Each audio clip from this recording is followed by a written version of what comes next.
আজকে দুপুরবেলায় আমি রান্না করেছিলাম কারণ মা গিয়েছিল দোকানে। আর আজ আমি রান্না করেছি ডিম আর সয়াবিনের তরকারি। তার জন্য প্রথমে ডিমটাকে সেদ্ধ করে ছাড়িয়ে নিয়েছি। আর এই দেখো আলু আর সয়াবিনও ভাজা হয়ে গেছে, আর মা আগে থেকেই বেগুন ভাজা করে রেখে গেছে। আর কড়াইয়ের মধ্যে সমস্ত মশলাগুলো দিয়ে আলু আর সয়াবিনটা দিয়ে দিয়েছি। এবার এটা কষানো হয়ে গেলেই এর মধ্যে জল দিয়ে দেবো। তারপর এটা ফুটে গেলে এর মধ্যে ডিম দিয়ে দিলেই তৈরি হয়ে যাবে আমার সয়াবিন আর ডিমের তরকারি। তারপরে আমি ভাতও করেছিলাম। আর তারপর দুপুরবেলায় বাবা হাট থেকে অনেক সবজি নিয়ে এসেছিল, সেগুলোই গোছাচ্ছিলাম। আর দেখো বাবা কত শাক নিয়ে এসছে, আর এই বাঁধাকপিটা দেখো কত বড়।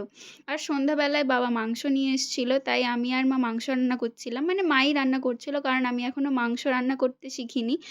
আর রাতের বেলায় তারপর আজকে মাংস আর রুটি খেয়েছিলাম, তারপর ঘুমোতে চলে গিয়েছিলাম। আর এই দেখো এই হলো আমাদের বিল্লু রাজা। ও এখানে আমার সাথেই রোজ ঘুমোয়, মানে মশারির বাইরে ঘুমোয়ও।